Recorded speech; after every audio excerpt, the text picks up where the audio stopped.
श्री राम जय जय राम।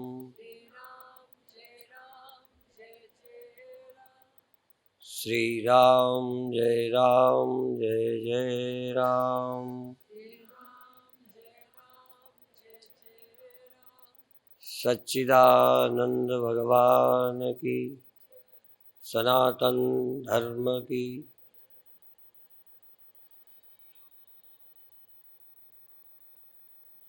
उपनिषदों से, ग्रंथों से, स्मृतियों से तथा साधारण भाषा में, लोक भाषा में लिखी रामायण से एक ही सत्य को, एक ही तथ्य को समय समय पर हमारी योग्यता और भाषा के स्तर को देखते हुए सभी गुरुओं ने, संतों ने, ऋषियों ने उस सत्य को हमारे सामने रखा है। इसीलिए कि यह वाक्य है, एकम शद विप्रा बहुधा वदन्ति। सत्य एक है, विद्वानों ने उसे अनेक तरह से कहा है। तो आज बीज रूप में एक सार चर्चा करें और 4 दिनों में उसका विश्लेषण और अनुभव करने का प्रयास। पहला सत्य, मुधा भेद यद्यपि कृत माया। यद्यपि भेद, भेद माने भिन्नता, हम में, आप में, विषय में, विषयी में, भोग्य में, भोक्ता में, मुझ में और परमात्मा में। ये जो भेद है ये झूठा है। मुधा भेद, भेद झूठा है। यद्यपि कृत माया, यद्यपि माया ने किया है, माया कृत है, वैसे ही नहीं है। माया ने भेद किया है, तुम्हारी अकेले गलती नहीं है, तुम्हारी अकेले भूल नहीं है। माया ने भेद किया है, ऐसा बना दिया है कि तुम्हें ऐसा ही दिखता है। कभी कभी बोलता हूँ, ये द्रौपदी के माध्यम से एक जो बहुत बड़ा युद्ध हुआ, उसके पीछे भी एक छोटी घटना है। मायावियों के द्वारा ऐसे भवन की रचना कराई गई कि जो उल्टा दिखता था। जहां द्वार दिखता था वहां दीवाल होती थी, जहां दीवाल दिखती थी वहां द्वार होता था, जहां जमीन ऊंची दिखती थी वहां नीचे होती थी, जहां नीचे दिखती थी वो ऊंची होती थी, जहां पानी दिखता था वहां जमीन होती थी, जहां जमीन दिखती थी वहां पानी होता। वो मायावियों से बनवाया गया था। आप जानते हैं, दुर्योधन आदि जब वहां गए देखने, तो दरवाजा समझ के जो ही सिर यूं किया तो टकरा गए। जो ही गड्ढा समझ के पैर नीचे को किया वो ऊंचा था, और जहां ऊंचा समझ के रखने को किया वो गड्ढा था, गिर गए। जहां जमीन समझी वहां पानी था। तो द्रौपदी ने कह दिया, अंधों के अंधे ही होते हैं। यहां भले वो अंधा था या अंधों का था, दुष्ट था, पर वो अंदर की जो वैर था यहां व्यक्त किया। ये कहने का कोई प्रसंग नहीं था, पर कह दिया अंधों के अंधे ही होते हैं। ये चोट लग गई, लड़ाई की जड़ पड़ गई। यूं तो जिस दिन पड़ी उसी दिन नहीं, उसके पहले भी। जैसे हम माँ के पेट से जिस दिन जन्मते हैं वो हमारा बर्थडे होता है। जान नहीं पाते, पर बर्थडे तो होता है जिस दिन माँ के पेट में आप जन्मे थे। वो भी तो जन्मदिन था, पर वो ज्योतिषियों को भी मालूम नहीं। सारे लोगों को तो पता है जिस दिन हम माँ के पेट से बाहर निकले। वैसे तो जिस दिन माँ के पेट में रहे वही जन्मदिन था। लेकिन इसका शायद पति पत्नी भी सही वर्णन न कर सके। कई दिन संबंध होता है, वो 2 दिन पहले वाला है कि 2 दिन बाद वाला, सही समय बताया नहीं जा सकता। इसी तरह किस दिन से हमारी लड़ाई शुरू हुई उसका सही सही वर्णन करना बड़ा मुश्किल है। कैसे कैसे हम किसी प्रेम चक्कर में पड़ते हैं, कैसे शुरुआत होती है, एक लंबी कहानी है, समझ नहीं सकते, समझना बड़ा कठिन है। कैसे आप इस चक्कर में पड़े हैं, कैसे माया फंसाती है, कब से आपको ये दिखना शुरू हुआ, कोई बता नहीं सकता। इसलिए एक ही उत्तर है, इसका आदि नहीं है, प्रारंभ नहीं है। पर एक बात सत्य है, ये भेद माया का किया हुआ है, ये गुणों ने भेद किया है। सत्वगुण, रजोगुण, तमोगुण के कारण यह त्रैत है, यह द्वैत है। एक दृष्टा है, एक दर्शन है, एक दृश्य है, एक भोक्ता है, एक भोग्य है, एक भोग है। सारा ही द्वैत है। अद्वैत है बंधन, द्वैत है दुख, द्वैत है भोग, अद्वैत है मोक्ष। दूसरे का सत्य न रहना, दूसरा सत्य है तो बिना भोग के रह नहीं सकते।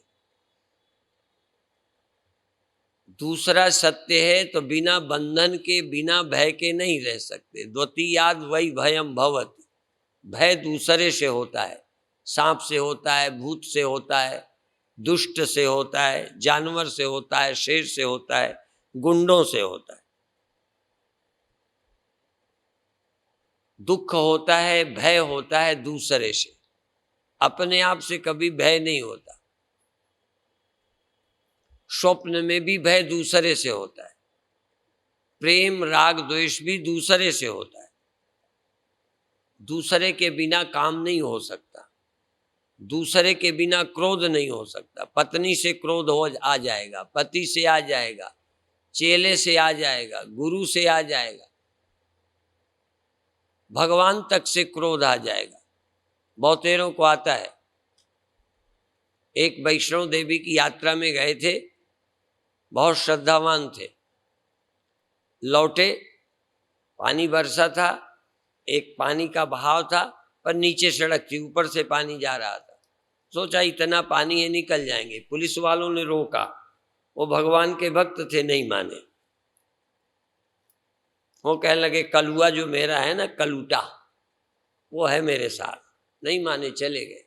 कार बह गई, उसमें थे, खिड़की खोली, निकलने के बाद भी बह गए। एक बच्चा बह के पेड़ पे लग गया, बस थोड़ी देर के बाद पानी घटा, वो बच्चा ही बचा, बाकी सब गए। अमृतसर के थे, पंजाब की घटना है, नाम भी मुझे मालूम है। और जब उन्होंने कई लाख का मकान लिया था, गृह प्रवेश किया था, हम उनके घर पे गए थे। प्रवेश के दिन गाय साथ में गई थी, कृष्ण भगवान पहले विराजमान हुए थे, वो बह गए। बाद में घर वालों ने, जो बह गए, जो बच गए, जो गए नहीं थे, उन्होंने घर से ठाकुर जी को फेंक दिया। भगवान को भी आप मतलब से मानते हैं। यदि भगवान लगातार तुम्हारा नुकसान करे तो उनसे भी तुम्हारी लड़ाई हो जाएगी। जैसे राजनीतिक लड़ते हैं, तैसे भगवान और भगत में भी लड़ाई होगी। कौन है जो दूसरे से दुखी नहीं हुआ, और कौन है जिनको दूसरे में सुख कभी नजर नहीं आया। सुख भी दूसरे में लोगों को नजर आ रहा है, पत्नी की, पति की, बेटे की, कुर्सी की, स्वर्ग की, सारा सुख और में ही रखा है। इसलिए मरे जा रहे हैं, पुण्य कर रहे हैं, स्वर्ग चले जाएंगे।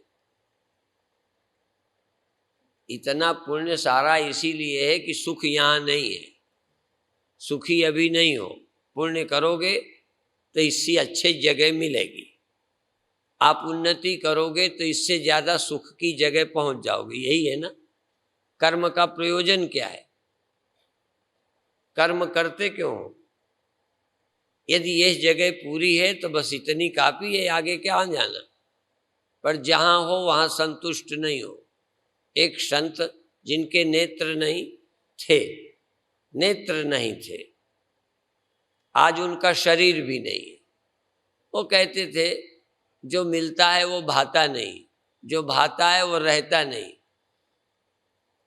जो भाता है वो मिलता नहीं, जो मिलता है वो भाता नहीं, जो भाता है रहता नहीं। जो मिला है वो पूरा नहीं, जिसको जो मिला है पूरा नहीं है। शायद ये किसी की पत्नी पूरी हो, किसी का पति पूरा हो, जिसका मन इधर उधर न भटकता हो। इधर उधर भटकने का मतलब है कि जो हमें मिला है वो ठीक नहीं, वो घर ठीक नहीं है, वो पत्नी ठीक नहीं, वो बेटा ठीक नहीं, वो गुरु ठीक नहीं, वो मंत्र ठीक नहीं, वो मंदिर ठीक नहीं, मजहब ठीक नहीं। जो मिला है वो कम है, जो मिला है वो अधूरा है, जो मिला है वो हमारे लिए पर्याप्त नहीं है, इसलिए और चाहिए, और और जो मिलता है वो भी बेकार हो जाता है, न मिलने तक ही अच्छा है। जिनको नहीं मिलता उन्हीं का आकर्षण है। कई लोग मरे जा रहे हैं जो मिला नहीं, मिल जाता तो कुछ दिन के बाद उसकी भी शिकायत शुरू हो जाती। आपको प्रिय इसलिए लगता है कि अभी मिल नहीं पाए, जिसको भी मिले वही खटकने लगा। कभी कभी कपड़ा खरीद के लाते हैं, पूरा देखते काफ़ी हैं, फिर भी जब लाते हैं, सिलाते हैं, पहनते हैं तो कुछ नुक्स निकल आती। देखने में एकदम अच्छा लगता है, फिर देखे तो लगता है ये धागा ऐसा है, ये यहाँ दाग लगा है, यहाँ फला है, कमी नजर आनी शुरू होती। जितना नज़दीक होगे कमी दिखनी शुरू हो जाएगी। भगवान भी तब तक बहुत अच्छे लग रहे हैं जब तक तुम्हारे नज़दीक नहीं। इसीलिए पहले लोग भगवान बहुत दूर बनाते थे, पहाड़ी पर, ज़्यादा मिलना जुलना ही ना हो। ज़्यादा मिलेंगे तो बेकार हो जाएंगे। अब घर में जो भगवान रहते हैं उनकी कीमत कोई नहीं है, इसलिए वैष्णो देवी जाओगे। और यहाँ तक इतने देवी मंदिर हैं, पर अब नए बनाई गई होंगी, क्योंकि वो तो रोज वाली है ना, इसलिए नई बनाई गई। और नई बना के बहा भी दी, छुट्टी भी कर ली। क्यों बहा दी? कितने दिन स्यापा करोगे? जान के बोल रहा हूं, धोखे से नहीं बोल रहा। ये प्रियता कितने दिन रहेगी? किसी में प्रियता टिकती नहीं। जितना प्यारा पहले दिन बेटा लगा था उतना प्यारा अब नहीं है। जितनी प्रिय पत्नी थी, पति थे, उतने प्रिय नहीं है। जितना शुरू में गुरु प्यारे लगते थे ना, अब थोड़े कम लगने लगे, नए नए थे। एक संत के साथ में कभी गया तो उनके चेले मेरी तरफ बहुत देखें, बहुत प्यार करें, तो उन्होंने कहा हाँ, नई नई बहू का मुंह देखने को सबका मन करता है। माने उनके लिए हम नए थे। तो रश्मि लगाते, उदासीन संप्रदाय में थे, काली लंगोटी, पीठ कमर में पीली जंजीर, श्रीचंद परंपरा के, गोरे गोरे भस्मी लगाते शिव जी। तो या तो हमारे प्रवचन के बाद लोग हमारे पास इकट्ठे होते थे, इनके बिना प्रवचन के देखने जाते। अब चूंकि छोटे थे, वो तो अभी तक भी उनके मूछें खैर नहीं आई, पर छोटे में ये पता ही नहीं था। तो जब मेरे साथ रहते थे लोग सीआईडी लगाते थे कि ये लड़की है कि लड़का, ये स्वामी जी के साथ क्यों रहते। तो हम इनको कहते थे पढ़ लिख लो, खैर फिर इन्होंने आचार्य कर लिया। हमने कहा देखो ये चमड़ी के प्रेमी थोड़े दिन देव दर्शन करेंगे, उम्र ढल जाएगी, कोई पूछेंगे भी नहीं, इसलिए योग्यता प्राप्त करो। पर्सनालिटी का प्रेम क्या है? जो चमड़ी में रिझते हैं, बुढ़ापा आ जाता है, फिर वो चमड़ी वाला खत्म। फिर कोई गुण का हो, प्रेम करता हो, सद्व्यवहार करता हो, तो फिर प्यार रहता है, नहीं तो गया। कुछ जवानी का प्यार होता है, कोई चमड़ी का, कोई दमड़ी का, कोई चाम की मस्ती, कोई नाम की मस्ती, कोई दाम की मस्ती, बहुत तरह की होती है। खैर, द्वैत जो है भोग है। द्वैत चाहे सांसारिक हो चाहे असंसारिक, चाहे भक्ति हो चाहे विषय हो, द्वैत भोग है। और इसीलिए भक्त मोक्ष नहीं चाहते, वो द्वैत चाहते हैं। सेवक सेव्य रहे, भक्त भगवान रहे। लोग कहते हैं हम रहें और तुम रहो, हम तुम्हें देखते रहे। देखने का भी एक आनंद है। लोग कहते हैं दरे दीवार खड़े हैं, तुम्हारा क्या लेते हैं, देख लेते हैं, दिल की तपन बुझा लेते हैं। कुछ लोग देख के भी भगवान ने देख लिया, दर्शन हो गए। दर्शन से हो क्या गया? भोग हो गया। दर्शन से मोक्ष नहीं, भोग होता है। प्रियता का सुख मिलता है, अप्रियता का दुख मिलता है, द्वेष होता है। तो भोग और मोक्ष का फर्क समझे। जहां दूसरा है बंधन है, भोग है। जहां दूसरा नहीं है वहां बंधन नहीं है, मोक्ष है। दो दृष्टियां हैं, द्वैत दृष्टि और अद्वैत दृष्टि। द्वैत वासना, अद्वैत वासना। पहले पहले दिन में बीज रूप में कह रहा हूं, ताकि सरल भी कर दूंगा। अभी थोड़े शब्द बोल रहा हूं, अर्थ नहीं कर रहा। पंजाबियों को थोड़ा कठिन लगेगा, पर फिर सरल हो जाएगा। बहुत दिन से मैं भी पंजाब आता हूं, थोड़ी थोड़ी पंजाबी तो बोल नहीं पाता, पर पंजाबी समझता हूं और पंजाबियों को भी समझता हूं। हाँ, और पंजाबियों को क्या, सारी सृष्टि को समझता हूं। सारी सृष्टि के मनुष्यों के मन की रचना को समझता हूं। ये मन क्या चीज है, ये विचित्र है। कोई संत जन ही जानते, कोई संत जन ही जानते इस धूर्त मन की चाल को। जिसका मन है वो अपने मन की चाल को नहीं समझ पाता, कैसे गुमराह करता है। अपने मन को आप समझना बड़ा कठिन है। आप नहीं समझते, इसीलिए आप पूछते हैं हमें स्वामी जी ये नहीं पता, हमें गुस्सा क्यों आता है। अब जो तुम्हारा मन तुम्हें नहीं पता, तुम दुखी क्यों हो तुम्हें नहीं पता। आश्चर्य की बात है। चिंता क्यों है तुम्हें नहीं पता। इससे ज्यादा आश्चर्य क्या होगा। अपने दुख का कारण आपको न समझ आए, इससे ज्यादा और नासमझी क्या हो सकती है। इससे ज्यादा अंधेरा क्या होगा।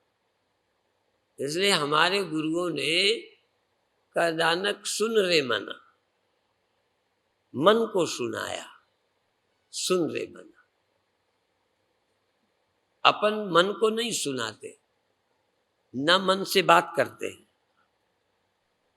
जैसे आप पड़ोसी से बात करते हैं, कभी अपने मन से बात करो। तुम क्यों जाते हो, क्या मिला, क्या सार मिला। मन से बातचीत नहीं होती। मन और हम एक हो गए, इतनी दोस्ती की भिन्नता ही नहीं मालूम पड़ती। तो पहले हम द्वैत को समझें। हम नेत्र से देखते हैं, दिखाई देने वाला, दिखने वाला, देखने वाला, दिखने वाला, सुनाई देने वाले शब्द और सुनने वाले, हम और ये है। विषय क्या है। भगवान श्री कृष्ण ने अपना वर्णन करते कहा, रसो हमप्सु कौन्तेय, जल में मैं रस हूं, तेज प्रकाश में तेजः तेजस्विनामहम, तेजस्वियों में तेज मैं हूं, पेड़ों में पीपल मैं हूं। ऐसे करके वर्णन किया। मनुष्यों में अर्जुन, वीर धनंजय अर्जुन में हूं, और वृष्णवंशियों में कृष्ण मैं हूं, ऐसे वर्णन करते हैं। ऐसे ही मैं जानता हूं विषयों में क्या है, विषयों में जो सुख है यही माया है।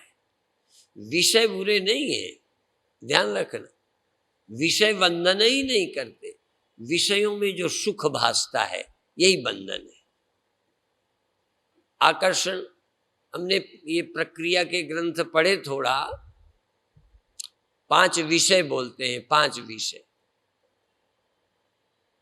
कोई शब्द में, कोई रूप में, कोई रस में, कोई गंध में फंसता है जीव। जीवों को बताया, एक एक जीव एक एक, भौरा सुगंध में फंस जाता है, हाथी रूप में फंस जाता है, न वो स्पर्श में फंस जाता है, ये पतिंगा जो है रूप में, ज्योति में, प्रकाश में, रूप से आकर्षित होकर फंसता है। तो मनुष्य को लोग कहते 5 है, हैं तो 5 पर मुख्य एक ही है, वो है पुरुष और स्त्री। रूप भी उसी का, स्पर्श भी उसी का, मुख्य विषय ही एक है। इसीलिए शंकराचार्य कहते हैं त्याज्यम सुखम किम स्त्री में वो सम्यक। एक ही सुख तो अच्छी तरह से छोड़ने लायक, एक छोड़ दिया तो गए, जड़ है वो। गहरा सुख है तो एक है, और वो है काम का।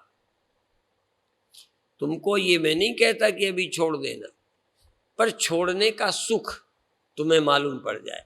जैसे पाने का सुख मालूम है, छोड़ने का सुख मालूम पड़ जाए, फिर अपने आप रास्ता आप ढूंढ लेंगे। आप अभी ढूंढ लेंगे या 10 वर्ष बाद ढूंढ लेंगे, पर हमारे सामने 2 उम्मीदवार होने चाहिए जिसका हमें चुनाव करना। हमें संसार का सुख मालूम है, आत्म सुख नहीं मालूम। बंधन भी सुख लगता है, बंध जाना, तभी तो कहते हैं प्रेम के बंधन में बंधने जा रहे हैं, विवाह के बंधन में। बंधन भी कहते हैं और अच्छा भी मानते हैं। कई बंधन बड़े प्यारे होते हैं, कुत्ता बंधा रहता है, पशु बंधे रहते हैं, अपने दरवाजे फिर आ जाते हैं, छोड़ दो फिर दरवाजे आ जाते हैं। बंधन बड़ा विचित्र रहता है, बंधन भी बड़े प्यारे होते हैं, मीठे होते हैं। सोना आपको बांध दिया जाए ना पैरों पर, गले पर, बड़े खुश होके बंधा लोग। यदि पत्थर लटका दें, में आपके गले में पत्थर लटका दें, पैरों में लटका दें, हाथों पे लटका दें, तो बंधन लगेगा। और उतना ही सोना ही लटका दें, है वो बोझ ही। 5 किलो तुमको सोना यहां से लाद के भेज दें और कह दें घर तक पैदल जाओ, पैदल जाने वालों को मिलेगा, तो कितने हैं जो नहीं जाएंगे पैदल? सब चले जाएंगे। सोना बंधन है, वजन है, लेकिन अच्छा लगता है। इसीलिए जब कहा है कि साधु के लिए पत्थर, मिट्टी और सोना बराबर, वो यहाँ यही है कि बंधन दोनों है, बोझ दोनों है, झंझट दोनों है। वैसे बेवकूफ नहीं है, वो जानते हैं कीमत। साधु इतने बेवकूफ नहीं होते, सोने की कीमत जानते नहीं, पर वो जानते हैं है क्या। लोहा और सोने को भी साधु पहचानता है, पर वजन तो वजन है, बोझ तो बोझ है। सुख और दुख साधु बराबर जानता है। क्यों जानता है? इसलिए नहीं कि उसे पता नहीं है। मान अपमान को बराबर समझता है। क्यों समझता है? वो जानता है मान भी बंधन ही तो है, मान ही तो अपमान कराता है। ये जो पकड़ है मान की, तो मान और अपमान में फर्क क्या है? मान के ही कारण तो हम दुखी हैं, सुख के कारण दुखी हैं। इसलिए साधु सुख दुख को बराबर समझता है। सुख बहुत अच्छा नहीं साबित हुआ। सांख्य दर्शन 21 दुख मानता है, जिसमें 21वां सुख भी दुख है। हम सुख को अभी दुख नहीं समझे, अभी मान को हम दुख नहीं समझे। आप तो समझ गए होंगे, मान दुख है ये समझ गए। हम लोग तो मान की रोटी खा रहे हैं, हम तो मान का धंधा कर रहे हैं, हम तो मान के लिए लगे पड़े हैं। सारी मेहनत मान की है और यही मेहनत नचा रही है, दुखी की है, चैन में नहीं रहने देती, स्वाभाविक जीवन भी नहीं जीने देती। इससे तो जानवर अच्छे हैं, जानवर ज्यादा मान के चक्कर में नहीं है, इसलिए जानवर को ज्यादा टेंशन भी नहीं है। इतने टेंशन का इलाज कोई गधे का नहीं करता, कोई भैंस की टेंशन नहीं है। पंजाब में देखो कैसी बढ़िया भैंस है, किसी को टेंशन नहीं, सेठानियों को टेंशन है। आप देखो, आप आदमी हो ना, मनुष्य हो, ये कीमती जीवन है, ये मूल्यवान जीवन है, ये मानुख देह है, मानुख देह रिया, ये मनुष्य का देह है। और सिर्फ यदि मोक्ष की बात छोड़ दो, जो गुरुओं ने कहा है, भाई प्राप्त मानुख देह रिया, गोविंद मिलन कियो तेरी बरिया, केवल परमात्मा के स्मरण और समझ को छोड़ दीजिए और थोड़ा वैज्ञानिक खोज को, तो वो तो भोग की ही एक प्रक्रिया है। चूंकि मनुष्य को दिमाग है इसलिए भोग के साधन बढ़ा रहा है। जानवर ने कोई अपने भोगने के लिए नया आविष्कार नहीं किया, हमने अपने भोग साधनों के लिए दवाइयां खड़ी की है, रास्ते बनाए। ये जितना विज्ञान है, ओन फोन ये धंधा, ये सब भोग बढ़ाने का है। विज्ञान ने भोग विकसित किए हैं, हमें भोगी बनाया, विलासी बनाया। इसलिए गुरुओं ने भोग की महत्ता नहीं दी, पर एक बात कही कि मनुष्य का शरीर ये परमात्मा के लिए और मोक्ष के लिए मिला है। यदि दो चीजें नहीं करता तो सचमुच मनुष्य होना बेकार है।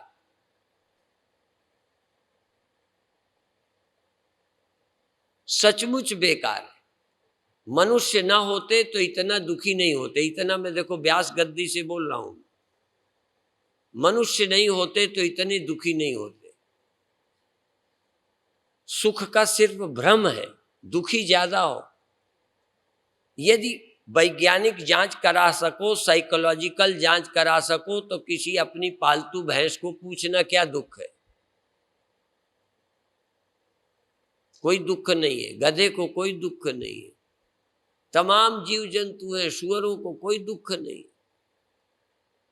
इसलिए गुरुओं ने दोनों बातें कही। एक तो उस मनुष्य के जन्म को सुअर और श्वान का बताया, और तुरंत ही एक बात ये भी कह दी कि श्वान तो अपने मालिक का घर नहीं छोड़ता। हम तो कुत्ते भी नहीं है, हम मालिक के वफादार भी नहीं है, मालिक को भी नहीं जानते। कुत्ता बनाने के बाद अगले ही शब्द में गुरुजी ने बदल दिया। एक समय तो मनुष्य को सुअर श्वान की तरह कह दिया, फिर दूसरी जगह कहते श्वान जो है वो अपने स्वामी का घर नहीं छोड़ता। ये मनुष्य ऐसा है कि अपने स्वामी को भी भूल जाता है, जिसने पाला पोसा उसे भी भूल जाता है, उसके एहसान भूल जाता है। कुत्ता जिसकी रोटी खाता है, जिसके दरवाजे रहता है, उस मालिक का वफादार हो जाता है। ये मनुष्य वफादार नहीं। तो एक ही अच्छाई थी इसमें कि परमात्मा को समझता, उसका भगत हो जाता, उससे मिल जाता, बस यही खूबी थी। ये नहीं है तो मनुष्य बन के क्या मिला है। जो पशुओं को स्वतंत्रता है वो मनुष्य को नहीं है। भोग की स्वतंत्रता, चलने की स्वतंत्रता, सोने की स्वतंत्रता, खाने की स्वतंत्रता, और थोड़ा बहुत बंधन है मनुष्यों का, जानवरों के लिए भी मनुष्य का बंधन है, पर कुछ सुविधाएं भी है, हर एक के लाभ भी है। जो मनुष्य का पालतू जानवर है वो जहां बंधन में है तो कई बार मौज मस्ती रहती है, चाहे कोई ऋतु आ जाए चारा उसे मिलेगा, पर फिर भी जानवर को ताप का दुख ज्यादा, भूख प्यास का दुख ज्यादा मिल जाता है। कभी समय पे फसल नहीं, चीज नहीं, पानी नहीं, तो शारीरिक कष्ट ज्यादा है, मनुष्य को मानसिक बौद्धिक ज्यादा। मैं जानता हूं जानवर को चारा नहीं मिले तो भूखा फिरता है, मनुष्य को, पशु को कई कष्ट हैं, पर मनुष्य को उससे ज्यादा है। मनुष्य ने भौतिक सुविधाएं ज्यादा जुटाई हैं। जरा ध्यान देना, पशुओं को जो सुविधा प्राप्त है उससे मनुष्य ने ज्यादा सुविधा प्राप्त की है, पर सुखी नहीं हुआ। कोई दुख कम नहीं हुए, समस्याएं कम नहीं हुई, चिंता कम नहीं हुई। मैं समझाने के लिए कभी बोलता हूं कि पहले तलाक नहीं था तो स्त्रियां पराधीनता का दुख ज्यादा भोगती थी। दयालु नेताओं ने स्त्रियों के कष्ट को मुक्त करने के लिए तलाक की सुविधा दे दी कि गुलामी और डंडे और जानवर की तरह पराधीन न रहे। अब स्वतंत्रता का दुख हो रहा है। तमाम माता पिता आते हैं, हमारी बेटी को बुलाता नहीं है, कई हमारे पास भी मंत्र तंत्र करवाने आते हैं। कोई जानवर नहीं आता हमारे पास, एक भी जानवर नहीं आया कि हमारा तलाक हो रहा है, कि क्या समस्या हो रही है, कोई है ही नहीं। ये आदमियों में ही रोग लगा है। अब एक तरफ पराधीनता का दुख था, एक तरफ स्वतंत्रता छोड़ने का जब से अधिकार मिला, समस्याएं बढ़ रही हैं। अभी विवाह समस्या है, फिर विवाह न होना समस्या हो जाएगा, या विवाह न होना समस्या है, कल विवाह समस्या हो जाएगा। विदेशों में विवाह समस्या है, विवाह करना झंझट है वहां। क्या है ये? मनुष्य दुख पैदा करता है, और मूल दुख तो अज्ञान से है, प्रकृति से है। ये प्रकृति ने जो द्वैत खड़ा कर दिया और प्रकृति ने इसमें सुख पैदा किया। भगवान कृष्ण भी ये बोलते हैं, ये मेरी माया है, मम माया दुरत्यया। मेरी प्रकृति है वो, मेरी पत्नी है वो, पर ये ऐसा जाल रचती है कि अपने बेटों को ही फंसाती है, अपने पुत्रों को ये जन्म देती है, संसार में फंसाए रखती, इससे पार नहीं जाने देती, बाप तक नहीं जाने देती। अपने ही गोद में रखती है, अपने ही पेट में रखती है, अपने ही पिलाती खिलाती, अपने ही पालती, अपने ही पैदा करती, अपने ही मारती है। ये खुद ही पैदा करती है, खुद ही खाती है। हमने सुना है सांपिनी एक होती है जो अपने बच्चों को आप खा जाती है। शायद माताओं में एक ही है सांपिनी जो अपने बच्चों को भी खा जाती है। सुना है, मैंने देखा नहीं, न खाते देखा। ये पढ़ी हुई बात सुनी हुई कि सांपिनी अपने बच्चे को खा जाती है। ये माया भी है, खुद ही पैदा करती है, खुद ही खा जाती है। जिसको पैदा करती स्वयं मार देती है, एक को नहीं बचाती। या तो तुम बताओ, पैदा होने की खुशी हुई, अब मरने की भी होगी क्या? पैदा किया, बुढ़ापा किसको आएगा? जिस प्रकृति ने पैदा किया वही दुखी कर रही है। अब इस प्रकृति के पार कौन जाएगा? माया को कौन पार करेगा? तो भगवान ने कहा, माम एव ये प्रपद्यन्ते माया में ताम तरन्ति थे। जो मेरी शरण आते हैं, अर्थात सत्य की सुमिरन में जाते हैं, वो इसके पार जाते हैं। बाकी जो इसी के चंगुल में फंसे, वो तो इसी के कहे पर चलते हैं। ये जैसा नचाती है नचते। अब इसका अर्थ यदि समझते हो तो जिसमें इंद्रियों ने सुख दिखाया, ये प्रकृति ने जिसमें सुख दिखाया, वहां जा रहे हो, वही खा रहे हो, वही कर रहे हो। प्रकृति के इशारे पर, गुणों के इशारे पर चलते हो। त्रैगुण्य विषया वेदा निस्त्रैगुण्यो भवार्जुन, और गुणा गुणेषु वर्तन्ते इति मत्वा न सज्जते। ये गुण गुणों में फंसाए रहते हैं, और ये अज्ञानी जीव, अविवेकी जीव समझता ही नहीं, ये माया के भ्रम में फंसा है। जैसे स्वप्नों में सुख दुख सब मालूम पड़ता है, नींद खुलती है तब झूठा लगता है। ऐसे ही प्रकृति जो दिखा रही है सो हम देख रहे, प्रकृति जो करा रही सो कर रहे, प्रकृति जो जना रही वही जान रहे। हम जान रहे हैं हम पैदा हुए हैं, हम जान रहे हैं हम मर जाएंगे, हम जान रहे हैं हम छोटे हैं बड़े हैं, हम ये जान ही नहीं रहे कि आत्मा अलेप है, आत्मा सदा अलेप है। और जो आत्मवेत्ता है ब्रह्मज्ञानी सदा निर्लेप।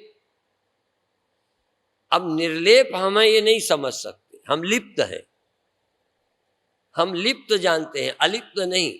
मोक्ष क्या है? लिप्त न होना।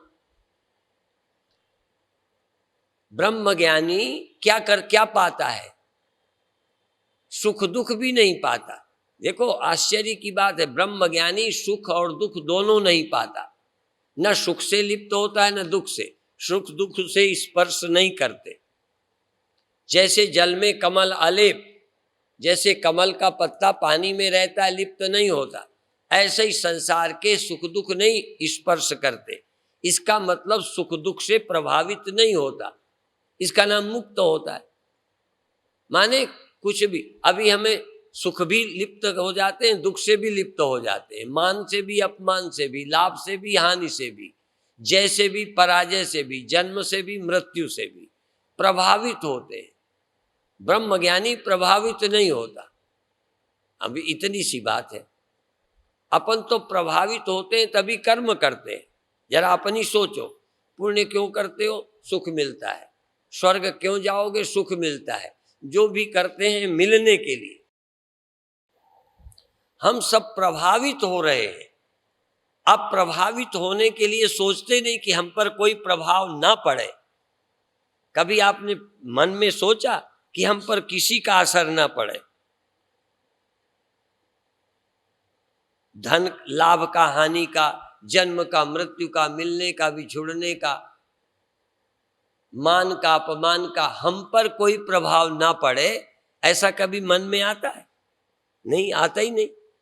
प्रभाव पड़े न पड़े बात की बात, अभी तो हमने सोचा ही नहीं कि हमको मान ना मिले, मान हमको प्रभावित न करे, हम मान के लिए न दौड़ें, हम अपमान से न डरें, लाभ की हमें जरूरत नहीं, हानि का हमें भय नहीं, हमें सुख नहीं चाहिए, हम दुख से प्रभावित नहीं होना चाहते।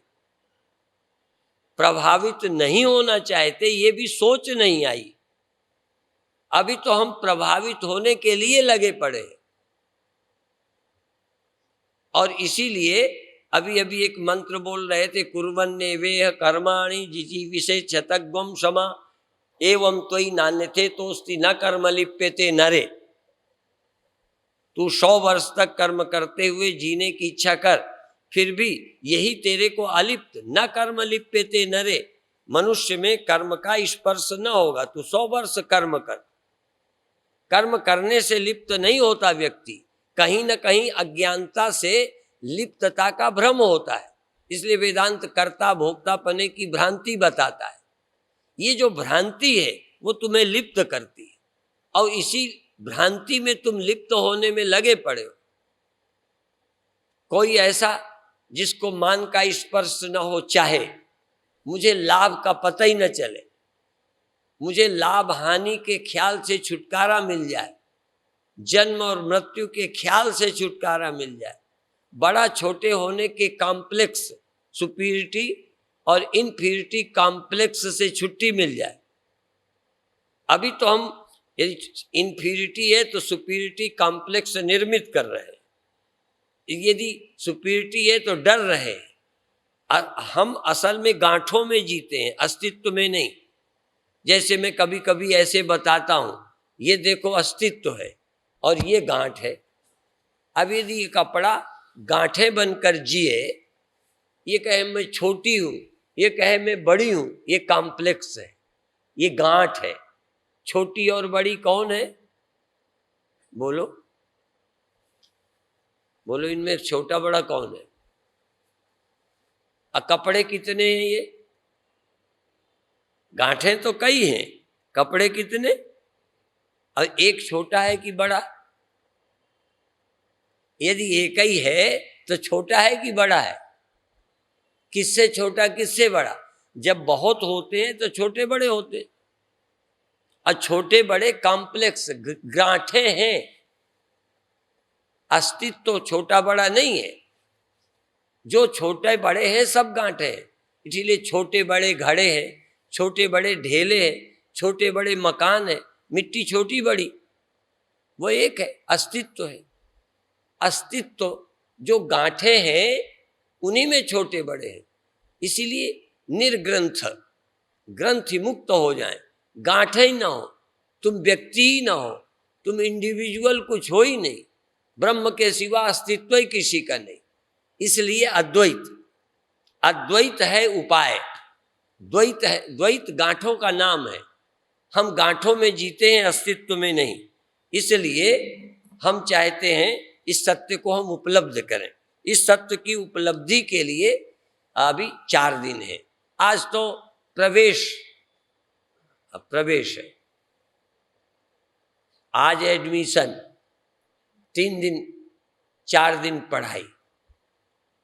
वहाँ तो बहुत पढ़ाई होती है, 4 दिन पढ़ाई होगी और परीक्षा भी चौथे ही दिन ले लेंगे, ठीक है। चौथे दिन परीक्षा, 3 दिन पढ़ाई होगी, बीच बीच में परीक्षा की तैयारी भी करवाते जाएंगे। आजकल होता है ना, तिमाही, 6 माही, 9 माही और वार्षिक परीक्षा। इस बार पूरा 4 दिन में काम करना है, ठीक है। राजी हो?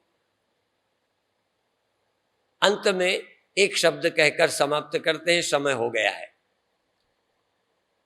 कभी आंख स्वतंत्र नहीं है देख सके, कान स्वतंत्र नहीं है सुनने में, तुम्हारा होना जरूरी है। तुम सोए हो, आंख नहीं देख सकती। तुम ना हो, शरीर के मरने की शरीर को कोई चिंता नहीं। तुम कामा में हो ना, ये इसको कोई मार डाले कोई मतलब नहीं। शरीर नहीं डरता, इंद्रियों को कोई चीज नहीं चाहिए, ना अकेली विषयों की भोक्ता इंद्रियां हैं, ना अकेली आत्मा। ये जब तक मिले चित जड़ ग्रंथि, ये भी ग्रंथि, चेतन और जड़ की जो ग्रंथि है, यही भोक्तापना है, यही सुख दुख है। आंख और चेतन दोनों न मिले तो न आंख को विषया शक्ति है, न चेतन को है। जरा ध्यान दें, न आत्मा को कोई करने की जरूरत है, न भोगने की। ये जब तक मिले हैं, इसीलिए जब तुम इस शरीर में नहीं मिले होगे तो इसको जलाएंगे, तो जलाने से पाप लगेगा? बोलो, लो। इसका मतलब तुम और देह जब तक मिले हो और तभी तक गड़बड़ है। मैं कहा करता हूं, चावल और छिलका जब तक मिला है उसका नाम धान है, तब तक उसके धर्म लगे। दोनों को अलग कर दो, बात खत्म। एक बार आत्मा को जड़ वस्तुओं से पृथक कर दिया जाए तो जन्म मरण सुख दुख के भ्रम टूट जाएंगे। जब तक मिले हो तभी तक करता हो, तभी तक भोगता हो, तभी तक सब बंधन है। इसलिए चित जड़ ग्रंथि का भेदन कैसे होगा, वो आसान भी नहीं है और कठिन भी नहीं है। आसान इसलिए नहीं है कि लोग लगे हैं, बात नहीं बनती, और आसान इसलिए है कि जब होता है तो एक क्षण में काम बन जाता है। हो सकता है ये क्षण आप भाग्यशालियों का आ गया हो इन 4 दिनों में। कई के भाग्य चमकने का समय आता है, सितारा अच्छा आ जाता है। हो सकता है आपका भी सितारा, आजकल वो ज्योतिषियों का छापते रहते हैं कुछ न कुछ, तो कई तो ज्योतिषियों की तरफ भागते हैं। हम लोग कहते हैं कि ब्रह्म की तरफ भागो तो समझो तुम्हारा सितारा जाग गया, और कहीं भागो सारे सितारे आज चमकाएंगे, कल अस्त हो जाएंगे। हाँ, उदय अस्त होते रहते हैं। यदि सितारा कभी तुम्हारा अस्त ना हो, सदा ही भाग्यशाली अनुभव कर सको, तो वह है परमात्मा का स्मरण। और प्रातः काल के कार्यक्रम में आने से प्रारंभ होगा और शाम की सभाएं इसी तरह होंगी। और बहुत विद्वान जल्दी में आज नहीं हो सका तो कल से अधिक सुनने को मिलेगा। ओम शांति शांति शांति।